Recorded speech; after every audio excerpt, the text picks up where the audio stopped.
எல்லாருக்கும் வணக்கம்ங்க. ஒரு நாட்டையே அழிவின் விளிம்பில இருந்து ஒரு சாதாரண பூச்சி காப்பாத்தியிருக்குது அப்படின்னு சொன்னா, நம்மளால நம்ப முடியுதா?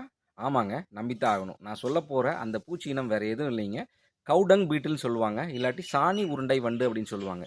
ஏன் நான் இத இவ்வளோ சிறப்பா சொல்றேன் அப்படின்னா, 1955ல ஆஸ்திரேலியால நெறைய ஒரு பெரிய பிரச்சனை வந்துச்சு. என்ன அப்படின்னா, த த தாவர உண்ணிகளோட சாணத்தையோ, இல்ல தாவர உண்ணிகளோட கழிவுகள வந்து மறுசுழற்சி பண்ண முடியாம திணறிட்டு இருந்த ஒரு காலத்துல, நெறைய மாடுகளும் இனப்பெருக்கம் அதிகமானதுனால என்னாச்சு அப்படின்னா, கழிவுகள் வந்து அதிகமா தேங்க ஆரம்பிச்சது. ஸோ, அப்போ அங்க வந்த ஒரு விஞ்ஞானி என்ன சொல்றாரு அப்படின்னா, இந்த மாரி சாணி உருண்டை வண்டுகள வச்சு நம்ம கண்ட்ரோல் பண்ண முடியும் அப்படின்னு சொல்லிட்டு, அதுக்கு ஒரு ப்ராஜெக்ட்டே போறாரு. டங் பீட்டில் ப்ராஜெக்ட் அப்படின்னு சொல்லிட்டு அந்த ப்ராஜெக்ட்டே ஒண்ணு பேர் சொல்றாங்க.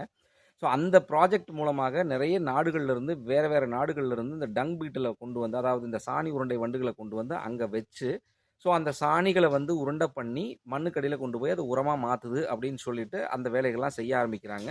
ஸோ இந்த ஒரு பெரிய பிரச்சனையில இருந்து அந்த பர்ட்டிகுலர் கண்ட்ரி, அதாவது ஆஸ்திரேலியா அப்படிங்கிற ஒரு கண்ட்ரி வந்து ஒரு 7 வருடத்துக்கு அப்புறம் தன்னோட நிலைமைய மாத்திக்கிட்டு, ஸோ அதிலிருந்து மீண்டு வர்றாங்க. அப்ப என்ன ஆகுது அப்படின்னா, ஒரு பூச்சி இனம் ஒரு நாட்டையே காப்பாற்றிய வரலாறு உண்டு அப்படிங்கிறத நம்ம புரிஞ்சுக்கணும்.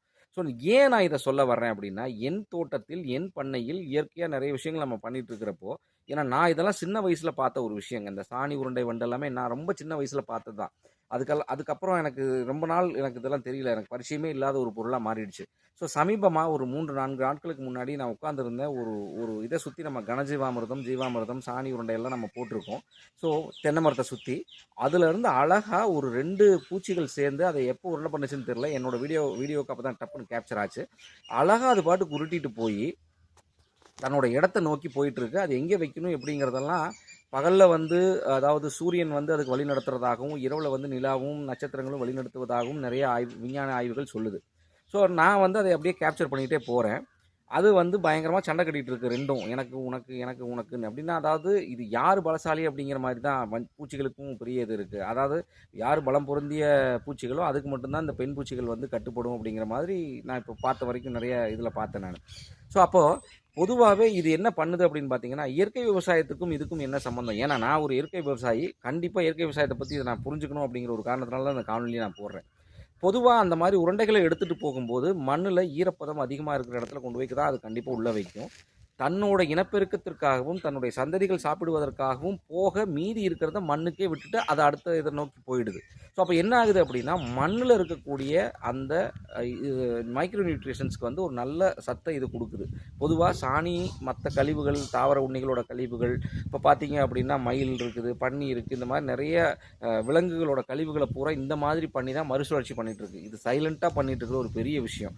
இது மட்டும் மறுசுழற்சி ஆகவில்லை என்றால், இன்னைக்கு ஆஸ்திரேலியாவோட நிலைமை தான் நம்ம நிலைமை. 1900 ஒரு 100 வருடத்துக்கு முன்னாடி ஆஸ்திரேலியா எப்படி இருந்ததோ, அதே மாரி தான் நம்மளும் ஒரு பெரிய சட்ட இத போட்டு தான் இதை கண்ட்ரோல் பண்ற மாரி ஒரு சூழ்நிலை வந்திருக்கும்.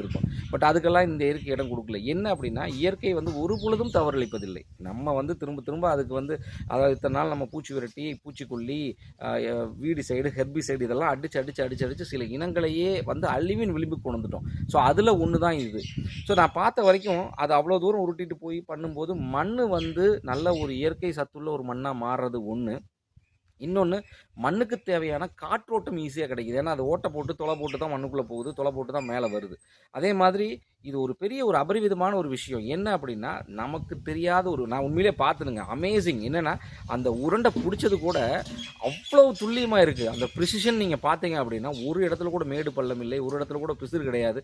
அப்போ பொதுவாவே இயற்கைய விட்டு நம்ம பிறழாம இருந்தோம் அப்படின்னா, நம்மளுக்குமே அந்த துல்லியம் கிடைக்கும் அப்படிங்கிறது தான் என்னோட பாயிண்ட்டுங்க இந்த இடத்துல. ஏன்னா, இன்னைக்கு சாதாரணமா நம்ம வீட்லலாம் செய்யறோம். நெறைய உருண்டை பிடிக்கிறோம். அது இதுன்னு எத்தன கோணல், மாணல் வருது. ஒரு ஒரு ஒரு நம்மள விட புத்தியிலயும், அறிவிலயும் ரொம்ப கம்மியான ஒரு இனம், ஒரு பூச்சி இனம், இன்னைக்கு எத்தன விஷயங்கள நமக்கு பண்ணிட்டு இருக்கு. அப்ப இதிலிருந்து நம்ம கத்துக்க வேண்டிய பாடம் என்ன அப்படின்னு பார்த்தீங்கன்னா, இயற்கை ஒருபொழுதும் தவறளிப்பதில்லை. நாம தான் இயற்கைக்கு எகென்ஸ்ட்டா ஒண்ணு பண்ணிட்டு, நம்மளுக்கு வந்து பிரச்சனைய உண்டு பண்ணி, நம்மளே நம்ம அழிச்சுக்கக்கூடிய ஒரு மனித இனம் தான்.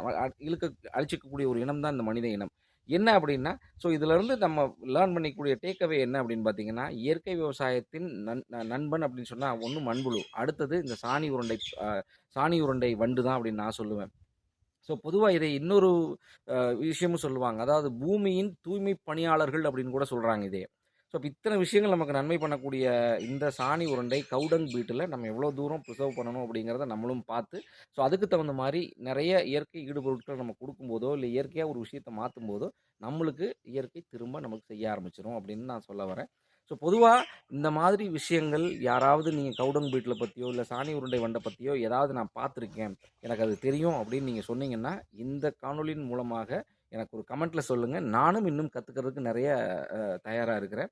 நன்றி, வணக்கம். வாழ்க விவசாயம்! வாழ்க இயற்கை விவசாயி!